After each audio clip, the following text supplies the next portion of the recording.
ये इतिहास के पन्नों की एक ऐसी सच्ची कहानी है जो न सिर्फ आपके दिल में कुछ करने का जज्बा पैदा कर देगी, बल्कि आपको ये भी सिखाएगी कि अगर आपके अंदर किसी काम को लेकर जुनून है तो आप एक छोटी सी कश्ती से पूरा समंदर पार कर सकते हैं। इस कहानी की शुरुआत में एक बच्चे को दिखाया जाता है जिसका नाम है थॉर हेडिल। वहाँ पर बर्फ के बीच में कुछ पानी उभरा हुआ होता है जिसके ऊपर बर्फ की दो सिल्लियां हैं और जो दूसरी बर्फ की सिल्ली होती है उसके ऊपर इनकी एक आरी है। कोई बच्चा वहाँ पर नहीं जाना चाहता, लेकिन थॉर वहाँ पर जाता है। हालांकि सब बच्चे उसे मना करते हैं और जब वो वापस आ रहा होता है तो उसका पैर पानी में स्लिप हो जाता है और डूबने लगता है। लेकिन तभी एक बच्चा उसे पानी से ऊपर खींच लेता है। थॉर को घर पर लाया जाता है और थॉर के डैड थॉर से कहते हैं कि मुझे लगता है कि तुम्हें एक सबक मिल चुका है, मुझसे वादा करो कि तुम जिंदगी में इस तरह का रिस्क कभी नहीं लोगे। लेकिन थॉर उनकी इस बात का कोई जवाब नहीं देता। धीरे धीरे वक्त बीतता है और साल आता है सन 1937। थॉर अब बड़ा हो चुका है। वो एक एथनोग्राफर और एक एडवेंचरर है जो पोलिनेशिया के एक द्वीप के बीच पर है। पोलिनेशिया बहुत ही फेमस है। ये एक ऐसी जगह है जहाँ पर 1000 से भी ज्यादा द्वीप है। हालांकि इनमें से कुछ द्वीप ऐसे हैं जो अपने आप में एक अलग देश हैं और अधिकतर द्वीपों पर दूसरे देशों का अधिकार है। थॉर अब यहीं पर रहता है। वो यहाँ की जीवन शैली को, यहाँ के लोगों को स्टडी करता है। और एक दिन जब थॉर अपनी गर्लफ्रेंड के साथ यहाँ पर एक बूढ़े आदमी के पास बैठा होता है तो वो उससे पूछता है कि आपके एंसेस्टर्स यानी कि आपके पूर्वज कहाँ से आए थे। वो बूढ़ा आदमी बताता है कि टिकी द सन गॉड यानी कि उनके ईश्वर उन्हें यहाँ इन आइलैंड्स पर लेकर आए, उस धरती से जो ओशियन की दूसरी तरफ है। वो ईस्ट यानी कि पूरब की तरफ इशारा करता है। थॉर इस बात पर हैरान हो जाता है। वो कहता है कि पूरब से? वो बूढ़ा आदमी कहता है कि हर चीज पूरब से आती है, सूरज, हवा, बिजली, सब कुछ। और हमारे पूर्वज पूरब से पश्चिम की ओर आए थे, यानी कि उन्होंने अपना सफर उस जगह से शुरू किया था जिस जगह सूरज उगता है यानी कि पूरब से, और वो उस तरफ चले जिस तरफ सूरज ढलता है यानी कि पश्चिम की तरफ। और सूरज ने ही उन्हें रास्ता दिखाया यानी कि उन्हें नेविगेट किया। और इसके बाद वो बूढ़ा आदमी उसे एक जगह ले जाता है जहाँ पर एक बहुत पुरानी देवता की मूर्ति होती है और ये उनके टिकी देवता होते हैं। दरअसल थ्योरी ये होती है कि पोलिनेशिया के टापुओं पर यानी कि उनके आइलैंड्स पर जो लोग रहते हैं वो एशिया से आए हुए हैं। लेकिन इस बूढ़े आदमी को इस बारे में कुछ नहीं पता। ये सिर्फ उसे वही बताता है जो उसने अपने पूर्वजों से सुना है, यानी कि उनके पूर्वज एशिया से नहीं बल्कि साउथ अमेरिका से आए थे। और थॉर इस बात से पूरी तरह से हैरान होता है। अब साल दिखाया जाता है सन 1946। थॉर पिछले 10 सालों से इसी पर रिसर्च कर रहा है। उसने अपनी बहुत सारी थीसिस लिखी हैं और वो एक पब्लिशर के पास जाता है। दरअसल 10 साल पोलिनेशिया के आइलैंड्स पर बिताने के बाद, वहाँ के लोगों के साथ रहने के बाद वो इस नतीजे पर पहुंचा है कि वो बूढ़ा आदमी सही बोल रहा था। पोलिनेशिया आइलैंड्स पर जो लोग हैं वो एशिया से नहीं बल्कि साउथ अमेरिका से आए। वो एक पब्लिशर से मिलता है, लेकिन वो पब्लिशर उसकी थ्योरी को, उसकी किताब को छापने से मना कर देता है। वो कहता है कि आज तक सिर्फ ये थ्योरी है, पोलिनेशिया आइलैंड्स पर जितने भी लोग रहते हैं वो एशिया से आए और तुम अपनी थ्योरी को साबित नहीं कर सकते, क्योंकि 1500 साल पहले जब इन द्वीपों पर लोग आए थे तो उस वक्त साउथ अमेरिका के लोगों के पास ऐसी बोट्स नहीं थी, ऐसी नाव नहीं थी, ऐसी टेक्नोलॉजी नहीं थी कि वो इतना लंबा सफर तय करके आ सके, जबकि एशियंस के पास ऐसा सब कुछ था। इसीलिए तुम्हारी थ्योरी पर कोई भी विश्वास नहीं करेगा।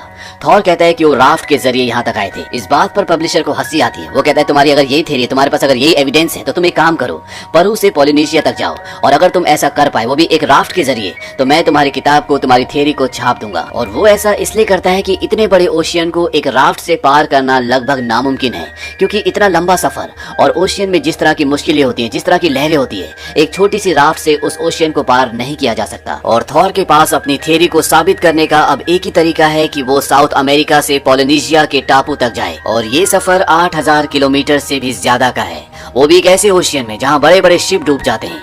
इसके लिए थॉर को फंडिंग की भी जरूरत है। वो एक मैगजीन वालों के पास जाता है और वो कहता है कि वो 8000 किलोमीटर का सफर तय करेगा साउथ अमेरिका से पोलिनेशिया के बीच तक। और ये सफर वो लकड़ी की ऐसी राफ्ट से करेगा जो आज से 1500 साल पहले चलती थी, जिसमें कोई भी सुविधा नहीं होगी, कोई सेफ्टी नहीं होगी। मैगजीन वाले उसे फंडिंग करने से मना कर देते हैं। वो कहते हैं कि हम सुसाइड के लिए फंडिंग नहीं करते।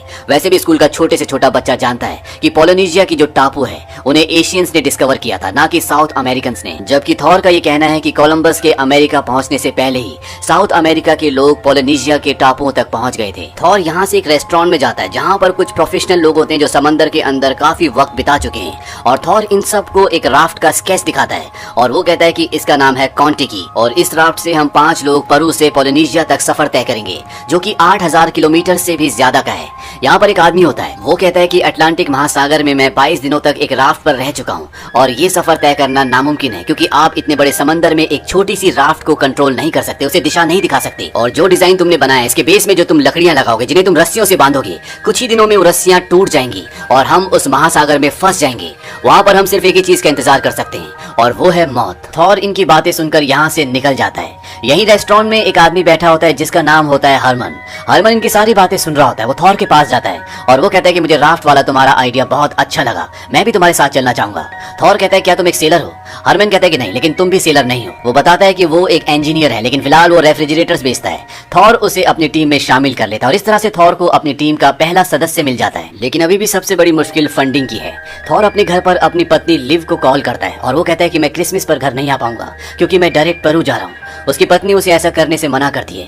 थॉर कहता है कि अगर मैंने ये नहीं किया तो मैं खत्म हो जाऊंगा। मैंने अपनी जिंदगी के 10 साल इस थ्योरी को दिए और अब मुझे करना ही होगा। उसकी पत्नी कहती है कि तुम तैरना भी नहीं जानते और तुम्हारे साथ तुम्हारे बच्चे भी हैं, लेकिन वो अपने सपनों को पूरा करना चाहता है, इसीलिए वो क्रिसमस पर घर नहीं जाता और सीधा पेरू चला जाता है। यहाँ पर इनके 3 और साथी होते हैं जो सफर पर इन दोनों के साथ जाएंगे, यानी कुल मिला के 5 लोग हैं। यहाँ पर बड़ी बड़ी लकड़ियां होती है जिनके ऊपर वो तीनों बैठे होते हैं और थॉर उन्हें बताता है कि इन लकड़ियों से हम राफ्ट बनाएंगे और तरीका ठीक वैसे ही होगा जैसे आज से 1500 साल पहले यहाँ के लोग राफ्ट बना के पोलिनेशिया गए थे, क्योंकि ये उसमें फेर बदल नहीं कर सकते, कोई टेक्नोलॉजी नहीं लगा सकते। अगर ऐसा किया तो इनका दावा गलत हो सकता है। इन्हें खाने पीने के लिए और सामान के लिए बहुत पैसों की जरूरत है, इसीलिए थॉर एक आदमी के पास जाता है जो कि बहुत अमीर होता है और थॉर उसे कहता है कि मैं साबित करना चाहता हूँ कि पोलिनेशिया में जो लोग हैं जो वहाँ पर बसे हैं वो यहीं के लोग हैं, यानी कि वो पेरुवियंस हैं। ये बात सुनकर वो आदमी हैरान होता है, लेकिन वो थॉर को फंडिंग करने के लिए तैयार हो जाता है और इस तरह से थॉर को उसकी टीम को पैसे मिल जाते हैं। इनके सफर की खबर न्यूज़पेपर में भी छपती है और यहाँ पर एक फोटोग्राफर आता है और वो भी थॉर की टीम में शामिल हो जाता है ताकि वो पूरे सफर को कवर कर सके। ये अपनी राफ्ट बना लेते हैं और इन्हें अलविदा कहने के लिए कई लोग समंदर के किनारे आते हैं और सबको यकीन है कि अब इन्हें कोई कभी दोबारा नहीं देखेगा, क्योंकि ये सफर बहुत मुश्किल है और ये एक बहुत बड़े ओशियन में छोटी सी राफ्ट लेकर उतर जाते हैं। इन 6 लोगों के पास आज से 1500 साल पुराने तरीके से बनी हुई लकड़ी की एक राफ्ट, खाने का कुछ सामान, एक छोटी सी सेफ्टी बोट और एक रेडियो होता है और इनकी राफ्ट अब धीरे धीरे समंदर की गहराइयों में जाना शुरू हो जाती है। और एक रात को जब सब सो रहे होते हैं तभी यहाँ पर एक बहुत भयानक तूफान आता है और थॉर जब राफ्ट के सेल को हटा रहा होता है तभी वो एक झटके के साथ पानी में गिर जाता है। थॉर को तैरना नहीं आता, लेकिन उसके साथी उसे पानी के ऊपर खींच लेते हैं, यानी कि वो राफ्ट पर आ चुका है और इस तरह से थॉर की जान जाते जाते बचती है। अगली सुबह जब समंदर पूरी तरह से शांत हो जाता है तो ये देखते हैं कि इनकी राफ्ट को बहुत नुकसान पहुंचा है और ये सब अपनी राफ्ट को एक बार फिर से रिपेयर करते हैं। इन्हें आज पूरे 4 दिन राफ्ट पर हो चुके हैं और धीरे धीरे ये अपने सफर अपनी मंजिल की तरफ बढ़ रहे होते हैं, लेकिन समंदर इतना आसान नहीं होता। बीच समंदर में इन्हें एक बहुत बड़ी वेल दिखती है और जब ये उसे अपने कैमरे से शूट कर रहे होते हैं तो हरमन, जो कि थॉर का सबसे पहला साथी था, वो इस बात से डर जाता है क्योंकि वेल उनकी राफ्ट के नीचे से निकल रही होती है। वो वहां से एक शार्प हथियार उठाता है जिस पर एक रस्सी बंधी हुई होती है और वो उसे फेंकने वाला होता है कि उसका साथी बोलता है कि इसे साइड में रख दो, लेकिन वो उसकी बात नहीं सुनता और वो उसे वेल के ऊपर फेंकता है जो कि वेल के शरीर में जाकर गड़ जाता है। अब वेल पानी के नीचे जाना शुरू करती है क्योंकि उसके हथियार में रस्सी बंधी हुई है, इसीलिए इनकी राफ्ट अब घूमना शुरू हो जाती है और इनकी राफ्ट यहाँ पर डूबते डूबते बसती है। इस बात पर हरमन की और इनके एक साथी की आपस में बहस हो जाती है। थॉर कहता है कि राफ्ट के अंदर कोई किसी को कुछ नहीं कहेगा, जिसको कहना होगा मैं कहूंगा, क्योंकि इस राफ्ट का इंचार्ज मैं हूँ। अब धीरे धीरे दिन बीतना शुरू होते हैं और उनके पास जो रेडियो होता है वो भी खराब हो जाता है, ये किसी से संपर्क नहीं कर सकते और हरमन की दिमागी हालत भी धीरे धीरे खराब होनी शुरू हो जाती है। उसे शक होना शुरू हो जाता है कि लकड़ियां पानी एब्जॉर्ब कर रही हैं और धीरे धीरे रस्सियां जिनसे लकड़ियों को बांधा गया है वो पूरी तरह से टूट जाएगी और ये सब के सब डूब जाएंगे। दरअसल ये सारी बातें रेस्टोरेंट में उस आदमी ने कही थी जिनके पास थॉर सबसे पहले गया था और अब हरमन के दिमाग में यही बातें घूम रही होती है। इनके साथ वो आदमी जो कैमरामैन होता है, जो यहाँ पर सब कुछ रिकॉर्ड करने के लिए आया है, वो सेफ्टी एयरबोट पर बैठकर राफ्ट से दूर चला जाता है ताकि इन सब को शूट कर सके। और जब वो इन्हें रिकॉर्ड कर रहा होता है तभी पानी में एक बहुत बड़ी शार्क आती है। यहाँ समंदर में चारों तरफ शार्क्स हैं जो कभी भी इन पर हमला करके इन्हें मार सकती हैं और इससे पहले कि वो शार्क उस पर हमला करती, थॉर उसे देख लेता है और वो एयरबोट की रस्सी को जल्दी से खींचकर उस आदमी को बोट के ऊपर ले आता है और इस तरह से उसकी जान जाते जाते बचती है। लेकिन समंदर में हर एक जगह मौत है, हर एक जगह खतरा है। इन्हीं में से एक आदमी के पास तोता होता है और उसका तोता पानी में जाकर बैठ जाता है। तब एक शार्क आती है और वो शार्क उसके तोते को खा जाती है। इस बात से उसे बहुत दुख होता है और जब वही शार्क इनकी राफ्ट के पास आती है तो वो उसे पूंछ से पकड़ लेता है और ये सब मिलकर उसे ऊपर खींच लेते हैं और उस शार्क को मार देते हैं, जिससे खून पानी में गिरना शुरू हो जाता है, जिसकी वजह से शार्क्स इनकी राफ्ट की तरफ अट्रैक्ट होती है और वो सब की सब इनकी राफ्ट के चारों तरफ घूमना शुरू कर देती है। हरमन इस बात से डर जाता है। वो वहां पर एक बॉक्स लेकर आता है जिसमें उसने स्टील की बहुत लंबी वायर्स रखी होती है और वो थॉर को बोलता है कि अब बचने का एक ही तरीका है, हमें अपनी राफ्ट को इनसे बांधना होगा, नहीं तो हमें से कोई भी नहीं बचेगा। लेकिन थॉर कहता है कि हम वैसे जाएंगे जैसे आज से 1500 साल पहले लोग यहाँ से गए थे और वो उन स्टील की तारों को फेंक देता है। हरमन का दिमाग पूरी तरह से अच्छे से काम नहीं कर रहा होता और उसका पैर स्लिप हो जाता है, पानी में गिर जाता है और इससे पहले कि शार्क उसे अपना खाना बनाती उसे पानी के ऊपर खींच लिया जाता है। ऊपर आने के बाद हरमन सबसे माफी मांगता है क्योंकि वो जानता है कि उसने गलती की है। यहाँ पर इनके साथ सबसे बड़ी प्रॉब्लम ये होती है कि इन्हें अभी तक ये भी नहीं पता कि ये सही रास्ते पर हैं भी कि नहीं। इनका नेविगेटर जिसका नाम एरिक है वो कहता है कि शायद हम सही रास्ते पर नहीं हैं, लेकिन थॉर को विश्वास है कि वो सही रास्ते पर है। और इतने लंबे सफर के बाद ये सब के सब मेंटली फिजिकली पूरी तरह से टूट चुके हैं। और एक दिन एरिक जो कि इनका नेविगेटर है वो सेक्शन से, जो कि एक बहुत ही बेसिक यंत्र है जिससे दिशा का पता लगाया जा सकता है, उससे पूरी कैलकुलेशन लगाता है और वो थॉर के पास आता है और उसे बताता है कि ये सब बिल्कुल सही रास्ते पर हैं, ये पोलिनेशिया की तरफ बढ़ रहे हैं। और आज लगभग 3 महीने के बाद इनकी राफ्ट पर पहली बार खुशियां आई हैं। ये सब एक दूसरे के गले लगते हैं और साथ ही साथ अब इनका रेडियो भी काम करना शुरू कर देता है। ये रेडियो से कोडिंग मैसेज के थ्रू बाहरी दुनिया को ये मैसेज पहुंचाते हैं कि कैसे आज से 1500 साल पहले पेरू से कुछ लोग लकड़ी की एक राफ्ट पर पोलिनेशिया पहुंच गए थे। और ये खबर जब बाहरी दुनिया में पहुंचती है तो वहाँ पर एक हंगामा मच जाता है क्योंकि आज तक की जितनी भी थियोरी पोलिनेशिया के इतिहास के बारे में थी वो सब की सब बदलने वाली थी। और 7 अगस्त सन 1947 को जब इन सब को इस राफ्ट पर पूरे 101 दिन हो चुके हैं, सुबह सुबह इनमें से एक को आसमान में एक उड़ता हुआ पक्षी दिखता है और इस बात से सबको बहुत खुशी होती है। पक्षी का मतलब ये है कि आसपास जमीन है, ये अपनी मंजिल तक पहुंचने वाले हैं। और तभी इन्हें सामने एक द्वीप दिखता है और ये वही द्वीप है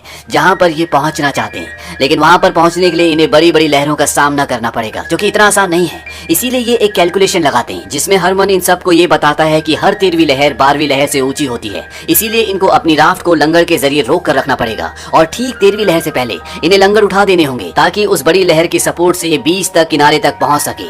ये लंगर डाल देते हैं लेकिन 10वीं लहर में ही इनकी रस्सी टूट जाती है और ये अब लहरों के साथ बहना शुरू कर देते हैं। लेकिन किस्मत इनका साथ देती है और ये सब के सब किनारे तक बीच तक पहुंच जाते हैं। और इस तरह से एक ऐसा सफर जिसके बारे में दुनिया का ये मानना था कि ये कभी भी पूरा नहीं कर सकते, ये 6 लोग उस सफर को पूरा करके न सिर्फ इतिहास लिखते हैं बल्कि पूरी तरह से इतिहास को बदल भी देते हैं। अगर इंसान के अंदर पॉजिटिव सोच हो, दृढ़ संकल्प हो, उसे अपने आप पर विश्वास हो, जो वो करना चाहता है उसकी तरफ उसका पूरा डेडिकेशन हो, तो इस दुनिया में ऐसा कोई भी काम नहीं हो सकता जो आप या हम नहीं कर सकते। इसीलिए इंसान को पॉजिटिव होकर हमेशा आगे बढ़ते रहना चाहिए। और अंत में हमें इन 6 लोगों के सफर की कुछ फोटोज और असली फुटेज भी दिखाई जाती है जो इन्हीं में से एक ने ली थी। और इस सफर के बाद ये भी साबित हो गया कि पोलिनेशिया के जो मूल निवासी हैं वो एशियंस नहीं बल्कि वो पेरुवियंस यानी कि साउथ अमेरिकन हैं। इस चुनौती भरे 101 दिन के सफर को तय करने वाले जो 6 लोग थे जिन्हें पता था कि उन तक कोई मदद नहीं पहुंच सकती, उनके नाम थे थॉर हेड्रल, हरमन वॉटजिंगर, क्नॉट ह्यूगलैंड, बेंस डेनिल्सन, एरिक हेसलबर्ग,